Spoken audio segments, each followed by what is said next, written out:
তোমরা ভাবছো তো যে দিদিভাই আজকে ভিডিওটা এইভাবে কেন স্টার্ট করছে স্টেশনে ট্রেন দেখিয়ে। তো আজকে আমরা যাচ্ছি তারাপীঠে পুজো দিতে, ফ্যামিলি 4 জন। তো তোমরা দেখতেই পাচ্ছ আমরা স্টেশনে চলে এসেছি। তো আজকের ভিডিওতে আমি তোমাদের জানাবো যে তারাপীঠে যাওয়ার রাস্তা বা লোকেশন আর কত কীভাবে যেতে হয় সবটাই তোমরা জানতে পারবে ভিডিও লাস্ট পর্যন্ত অবশ্যই থেকো। তো এখানে দেখো আমরা ট্রেনের মধ্যে চলে এসেছি, ট্রেনটা এখনই ছাড়বে। তো আমরা এসেছি হচ্ছে রানাঘাট দিয়ে, যেহেতু আমাদের বাড়ি রানাঘাটের সাইডে।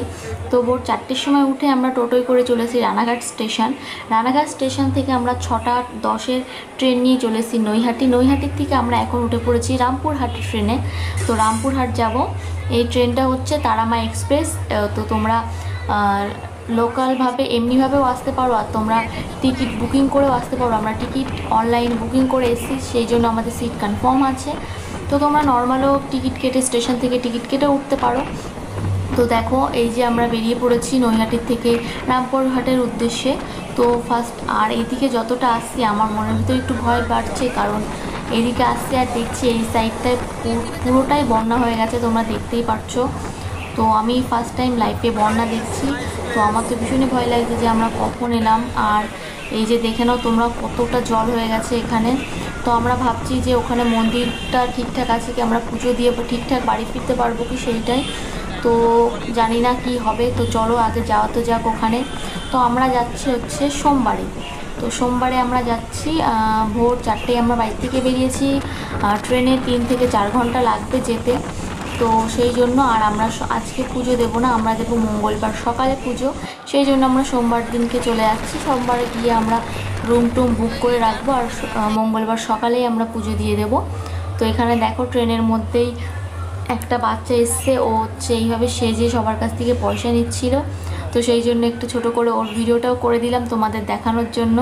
তো এই দেখো, আর ওই পাশে মামনি বসে আছে, আর এই সাইডে আমি, বাবা আর তোমাদের দাদাভাই বসে আছি। তো আমরা প্রায় চলেই এসেছি রামপুরহাটের স্টেশনের কাছে, সেই জন্য ট্রেনটা দেখো স্লো হয়ে গেছে। তো এখন ঝটপট করে ব্যাগ ট্যাগ নিয়ে নেমে পড়বো আমরা। তো এখানে দেখো এই যে সবাই আস্তে আস্তে নেমে পড়ছে। তো তোমাদের দাদাভাই ব্যাগ ট্যাগ নিয়ে নিয়েছে। তো সবাই আমরা এখন নেমে পড়বো। নেমে এখান থেকে হয়তো টোটো অটো কিছুতেই হয়তো যেতে হয়। আমি ফার্স্ট টাইম এসছি, আমি আগে কোনো দিন আসিনি। তো তোমরা কারা কারা এসছো তারাপীঠে অবশ্যই আমাকে কমেন্ট করে জানিও। আর তারাপীঠের ওই সাইড থেকে কারা কারা দেখছো ভিডিওগুলো তারা অবশ্যই কমেন্ট করে আমাকে জানিও। তো এখানে দেখো আমরা ট্রেনের থেকে নেমেই পড়েছি এই যে। তো এই যে দেখো, তারপর আমরা এখান থেকে চলে যাব হচ্ছে টোটো স্ট্যান্ডে।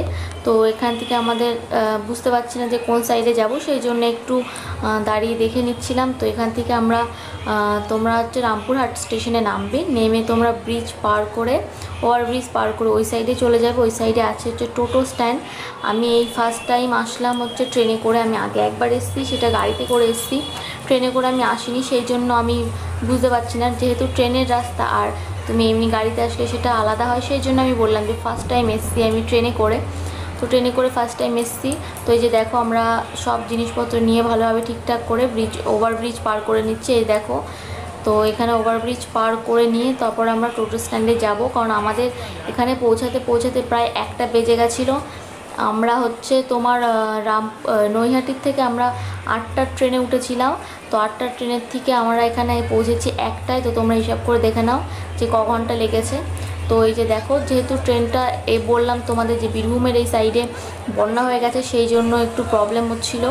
তো এই যে দেখো আমরা টোটো স্ট্যান্ডে চলে এসেছি। আর আমরা এমন টাইমে বেরিয়েছি যে এমন সময় যে প্রচণ্ড বৃষ্টি হচ্ছে। তো যেহেতু পুজো দেওয়াটা ইম্পর্টেন্ট, সেই জন্য আমরা লেট করলাম না, চলেই আসলাম বৃষ্টি মাথায় নিয়েই। তো দেখো এখানে আছে টোটো স্ট্যান্ডে আমরা চলে এসেছি। ঝটপট করে অটোয় বসে নেবো। এখানে কোনো টোটো নেই, এখানে সব অটো স্ট্যান্ড, অটো ম্যাজিক। তো এখানে আমরা অটোয় উঠে পড়বো, উঠে আমরা চলে যাব। তো এখানে অটো স্ট্যান্ডে ওই যে আমরা বসে পড়েছি, আমি, বাবার, মামনি এক সাইডে বসেছি, তোমাদের দাদাভাই পিছনে বসেছে। তো এই যে দেখো আমরা নেমেও পড়েছি। তো এই যে দেখো আমি তোমাদের দাদাভাইকে বলছি যে এখানে হচ্ছে জল অনেকটাই হয়ে গেছে। তো তোমাদের দাদাভাই দেখতে পাইনি, যেহেতু অটোর পর্দা নামানো ছিল, সেই জন্য। তো এই যে দেখে না আমরা চলে এসেছি এইখানে। তো এখন আমরা ঝটপট করে চলে যাব। তো এখানে দেখো এটা হচ্ছে দ্বারকা নদী। আমি এখানে একজনের কাছে জিজ্ঞাসা করলাম, তো সে বললো এটা দ্বারকা নদী। এখানে দেখো কতটা বন্যা হয়ে গেছে। তো ফার্স্ট টাইম দেখে আমার একটু ভয়ও লাগছিল যে এই যে দেখো, আর ওই সাইডে ওই বাড়িটা দেখো, বাড়িটার নিচের পার্টটা পুরোটাই জলের তলায় চলে গেছে। তো সবাই বলছিল এটা এখানে জল না, এখানে শুকনো ছিল, যেহেতু জল ছাড়া হয়েছে সেই জন্য এটা পুরোটা মানে ভেসে গেছে। এই যে দেখো কতটা স্রোত। তো এখন আমরা চলে যাব হোটেলের উদ্দেশ্যে, হোটেল খুঁজতে হবে, হোটেলে জিনিসপত্র রেখে আমরা খাওয়া দাওয়া করে নেব। যেহেতু আমরা আজকে খাওয়া দাওয়া করে নেবো, আমরা পুজো দেবো কালকে, সেই জন্য। তো এখন ঝটপট করে হোটেলের রুম নিয়ে নেব। আর এই যে দেখো এখান থেকে বেশি দূরে না, আমরা ওই সাইডেও হোটেল ছিল, ওই সাইডে তোমরা অনেক কমে পেয়ে যাবে রাস্তার ওই সাইডে। বাট আমরা যেহেতু পুজো দেবো সেই জন্য আমরা মন্দিরের কাছেই হোটেল খুঁজছিলাম, সেই জন্য। তো দেখো যাতে আমাদের পুজো দিতে সুবিধা হয়, এই যে দেখো সাইডের দোকানগুলো কত সুন্দর, দু সাইড দিয়ে দোকান বসে আছে। তো আমরা এখন আগে ব্যাগগুলো রেখে ফ্রেশ হয়ে নিয়ে তারপর আবার বেরোবো। তো চলো এখন দেখা যাক কোথায় হোটেল পাওয়া যায়, কি কেমন হোটেল পাওয়া যায়। জানি না কি হবে কি না, যেহেতু এখানে বন্যা হয়ে গেছে, সবাই বলছিল এখানে যে কারেন্ট ব্যবস্থা সেটাও একটু প্রবলেম দিচ্ছে, সেই জন্য একটু টেনশনও হচ্ছিল যে কি হবে কি না। তো এখানে দেখো আমরা হাঁটতে হাঁটতে প্রায় চলে এসেছি। তো বাকিটা তোমাদের ভিডিও দেখানো হয়নি যে আমরা কীভাবে হোটেল নিয়েছি, কি কোন হোটেলটা নিয়েছি। তো ঘরে এসে ফ্রেশ হয়ে একটু রেস্ট নিয়ে আমরা এখন বেরিয়ে পড়ছি খাওয়ার উদ্দেশ্যে। তো গিয়ে এখন খেতে হবে। যেহেতু এখানে তারাপীঠে সবই আমিষ, এখানে নিরামিষের কোনো ব্যবস্থা নেই, কিন্তু যেহেতু আমরা বাড়ির থেকেই একদিন আগের থেকেই নিরামিষ খাচ্ছি, আমরা রবিবার থেকেই নিরামিষ খাচ্ছি, সেই জন্য ভাবলাম পুজো দেবো কালকে, আজকের দিনটাও নিরামিষ খেয়ে নিই।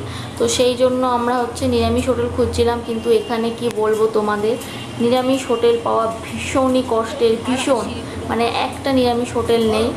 আর যেহেতু এখন প্রায় 3টে বেজে গেছে, 3টে সাড়ে 3টে, তো এখন ভাত খাওয়ারই টাইম, এখন ভাতই নেবো আমরা। তো এখানে দেখো আমরা ঝটপট করে হোটেল থেকে বেরিয়ে পড়েছি হোটেল খাওয়ার উদ্দেশ্যে। তো জানি না এখন এখানে নিরামিষ হোটেল কি পাবো আদেও কি না, বুঝতে পারছি না। তো এখানে আমরা বেরিয়ে পড়েছি দেখো। তো অনেক খোঁজাখুঁজির পর একটা হোটেল পাওয়া গেল যেটা নিরামিষ, যেটা পুরোটাই নিরামিষ, এখানে আমিষ কিছু পাওয়া যায় না। তো আমরা 4 জন চলে এসেছি এখানে খেতে। তো দেখো আমরা এখানে সব ঠিকঠাক করে কথা বলে নিলাম যে কে কী নেবে কি না। তো আমরা নিয়েছিলাম স্পেশাল ভেজ থালি, যেটার তোমার 70 টাকা প্লেট ছিল। আর তুমি এখানে ডাল সবজি মানে যত রকমের 3 রকমের ডাল দিয়েছিল, আলু পোস্ত দিয়েছিল, আলু পটলের তরকারি, চাটনি, পাঁপড়, আর তোমাকে লেবু লঙ্কা এসব দিয়েছিল। তো তুমি এইগুলো রিপিট করতে পারো, তুমি যতবার চাইবে তোমাকে ততবারই দেওয়া হবে, ভাতও তুমি যতবার চাইবে তোমাকে ততবারই দেওয়া হবে। তো সেই তো 70 টাকা ছিল। তো এটা তো আমার খুবই ভালো লেগেছে যে 70 টাকায় তুমি যতবার নেবে তোমাকে ততবারই রিপিট করা হবে জিনিসগুলো, সব খাবারই তোমাকে রিপিট করা হবে। এই যে দেখে নাও, ভাত, পাঁপড় ভাজা, লেবু, ডাল, আলু পোস্ত, আলু পটলের তরকারি, আর লাস্টে ছিল আমড়ার চাটনি।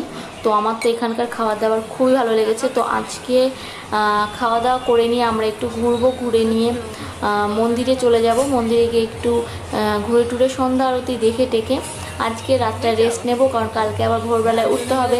তো আজকের ভিডিওটা এখানেই শেষ করছি।